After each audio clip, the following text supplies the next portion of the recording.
आप देख रहे हैं नवोदय टाइम्स पंजाब केसरी टीवी।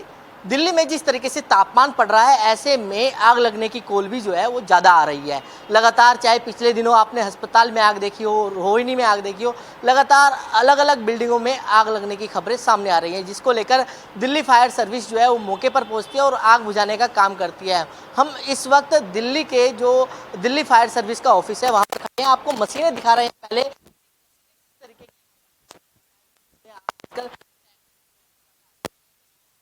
ये मशीन करीब 30 मीटर की ऊंचाई पर जाकर वो पानी का छिड़काव जो है वो कर सकती है। ऐसे में दिल्ली फायर सर्विस के हमारे साथ अधिकारी मौजूद हैं। सर, पहले आपसे जानना चाहेंगे कि ये जो मशीन है, ये मैंने पिछले दिनों भी देखी थी जब 12 खंबा की बिल्डिंग में आग लगी थी, तो इसका इस्तेमाल जो है उस बिल्डिंग में किया गया था। तो कितनी कारगर जो है ये मशीन आपके लिए साबित होती है? देखिए, जहाँ फ्लेम्स आपको बाहर से ही विजिबल हैं, वहाँ हेड ऑन अटैक के लिए one of the best machines है। हेड ऑन अटैक मतलब बिल्कुल सामने फ्लेम है और आप सीधा सीधा उस पर पानी डाल सकते हैं। तो हीट कंट्रोल कह लीजिए या एकदम से नॉकडाउन के लिए, जहाँ भी फायर फैलने वाली मोड में होती है, जैसे आप अगर नीचे के फ्लोर पे आग लगी हो और वो फ्लोर दूसरे फ्लोर पे ऊपर जा रही है, तो ऐसे में ये बहुत इफेक्टिव है। उसको एकदम से हेड ऑन आप रोक सकते हैं उस फायर को। लेकिन या यूं कहें, ज़्यादा बिल्डिंग में अगर आग लग जाती है, वहाँ पर पहुँचने में काफ़ी दिक्कतों का सामना भी करना पड़ता है, तो इसका इस्तेमाल जो है वो किया जा सकता है। एक्चुअली इसके अलग अलग कैपेसिटीज़ की आती है, अलग अलग हाइट के लिए ये आती है।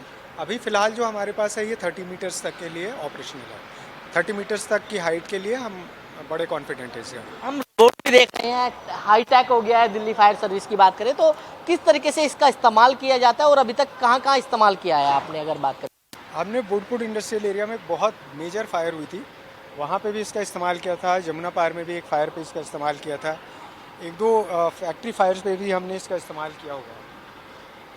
तो ये किस इसका सबसे बड़ा बेनिफिट क्या है कि ये ह्यूमन टॉलरेंस से ज़्यादा इसका टॉलरेंस है। ह्यूमन जो एक फायर फाइटर अगर खुद एंट्री लेता है किसी भी ऐसी जगह में, तो उसका टॉलरेंस 50 डिग्री सेल्सियस के लिए है, जबकि इसका tolerance above the boiling point of water तक है। मतलब आप 100 डिग्री सेल्सियस का भी तापमान है तो वहाँ इसको आराम से यूज़ कर सकते हैं। अगर प्रेशर की बात करें तो कितना प्रेशर जो है पानी का इसमें आता है? इन कितना होता है और आउट कितना होता है? एक्चुअली प्रेशर, ये जो आप मॉनिटर देख रहे हैं, इसमें ये खुद से प्रेशर को रेगुलेट नहीं करता है। प्रेशर को पीछे से गाड़ी जो इसको पंपिंग कर रही होती है वो रेगुलेट करता है उसको। आपको रिक्वायर्ड जेट के लिए ऑप्टिमल प्रेशर एक फायर फाइटर को पता होता है कि कितने प्रेशर पे मुझे कितना का जेट मिल जाएगा, तो उस हिसाब से हम इसका इस्तेमाल अभी करते हैं। फायर की कॉल की बात करें तो कितने अभी अमूमन देखने के लिए मिल रहे हैं? क्योंकि 3 जो महीने का टाइम होता है, ये काफ़ी पीरियड काफ़ी आपके लिए चैलेंजिंग होता है। नो डाउट, गर्मियों को फायर सीज़न ही कहा जाता है, because number of turnouts, number of calls ये बहुत ज़्यादा बढ़ जाती हैं और इस बार तो बहुत ही ज़्यादा बढ़ी हैं। मतलब ये बहुत कम एक्सपीरियंस किया जाता है कि 200 को कॉल क्रॉस करे। इस बार तो 235 तक कॉल्स गई हैं। चैलेंजिंग कितने आती हैं आपके सामने? चैलेंजिंग, वेदर इटसेल्फ एक बहुत बड़ा चैलेंज है। आप अ, बाहर इतनी हीट में आप अ, बाहर इतनी हीट है, आप अंदर बिल्डिंग में घुस रहे होते हैं, ट्रिपल लेयर सूट पहन के घुस रहे होते हैं, आप खुद डिहाइड्रेट हो रहे होते हैं, ऊपर से एम्बियंस का हीट बहुत ज़्यादा होता है, तो ओवर एग्जॉस्टिव वो हो जाता है। एक कॉल से दूसरी कॉल पे आप जा रहे हैं, एक दिन में आप 10-10 कॉल अटेंड कर रहे हैं, तो एक फाइटर जो है वो शाम तक तो पूरा ड्रेन हो जाता है, अगर आज इस समय की बात करें। तभी नेचुरली अब बीच में इंटरमिटेंट रेस्ट होता है, लेकिन कई बार तो पूरे दिन ही ऑन व्हील्स रहना पड़ता है।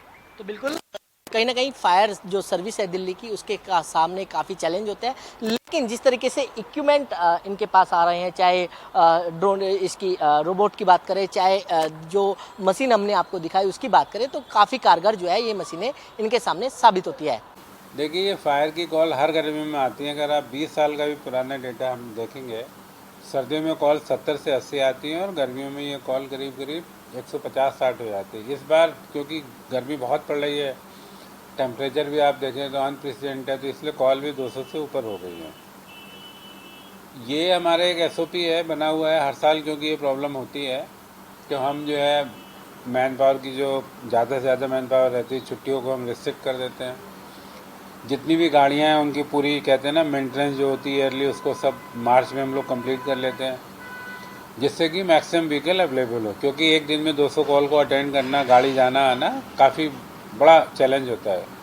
दूसरा, हम लोगों ने बहुत सारे ऐसे इक्विपमेंट भी खरीदे हैं जो दिल्ली फायर सर्विस ने इंडिया में पहली बार खरीदे। उसमें रॉबर्ट्स है, वाटर टावर्स हैं, छोटी गाड़ियां हैं जिन पे हम हाई प्रेशर सिस्टम बना रहे हैं। तो ऐसे जो भी नया सामान आता है या नई टेक्नोलॉजी आती है उसको हम तुरंत अडॉप्ट करते हैं, उसको लेते हैं। ड्रोन भी हमने खरीदा था।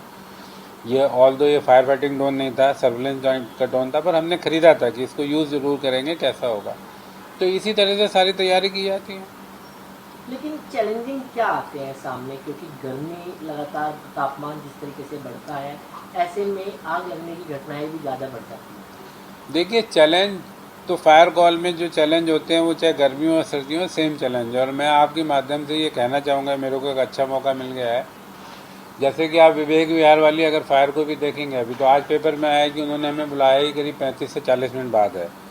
तो ये प्रॉब्लम पहले भी आती है। तो मेरा ये कहना है आपके माध्यम से सारे दर्शकों को कि आप अगर कभी भी फायर कॉल होती है, सबसे पहले अपने को सुरक्षित स्थान पर ले जाएं और फायर ब्रिगेड को इन्फॉर्म कर दें। उसके बाद आप जो कार्रवाई करना करें। आप खुद आग बुझाने की कोशिश करते हैं तो उसमें क्या आप टाइम वेस्ट कर देते हैं, फायर आउट ऑफ कंट्रोल हो जाती है, नुकसान ज़्यादा होता है, लॉस ज़्यादा होता है। हम कोई इंक्वायरी नहीं करते हैं ऐसी, हमारा कोई चार्जेस नहीं है और ऐसा कोई हमसे मतलब डरने की बात नहीं। आप हमें अगर पहले बता देंगे तो हम बहुत सी जान माल बचा सकेंगे, क्योंकि 4 से 5 मिनट जो है हमें पहुंचने में, अगर दिन का टाइम है तो ज़्यादा भी लग जाता है ट्रैफिक की वजह से। दूसरा, एक और बहुत बात मैं कहना चाहूँगा, ये सब जगह प्रॉब्लम आ रही है आजकल, ये चलन सा हो गया है। जब भी फायर कॉल होती है फायर पे जाते हैं, क्योंकि फायर आपने हमें दी, हमें 5 से 7-8 मिनट लगते हैं पहुँच, तब तक वहाँ भीड़ जमा हो जाती है, वो लोग सब वीडियो रील बना रहे होते हैं और हमें रास्ता मिलता नहीं है। तो मेरा आपके माध्यम से ये भी है कि आप वीडियो रील बनाएं पर फायर ब्रिगेड के जरूर रास्ता पहुँच दें, क्योंकि हम जितनी जल्दी पहुँचेंगे, होता ये हम हॉर्न बजा रहे होते हैं, वो हटते ही नहीं है, उनका ध्यान क्योंकि रील बनाने में होता है और उस टाइम शोर मच रहा होता है। तो ये भी एक दिक्कत आती है। तो हमारा मेजर प्रॉब्लम इक्विपमेंट को लेके कोई नहीं है, मैन पावर को लेके इतना बड़ा नहीं है, हमारा ये करेक्ट इन्फॉर्मेशन और राइट टाइम। दिल्ली से कमल कुमार कंसल, नवोदय टाइम्स, पंजाब केसरी टीवी। हमसे जुड़े रहने के लिए हमारे YouTube चैनल को सब्सक्राइब करें और नई वीडियो की नोटिफिकेशन के लिए बेल आइकॉन को दबाएं।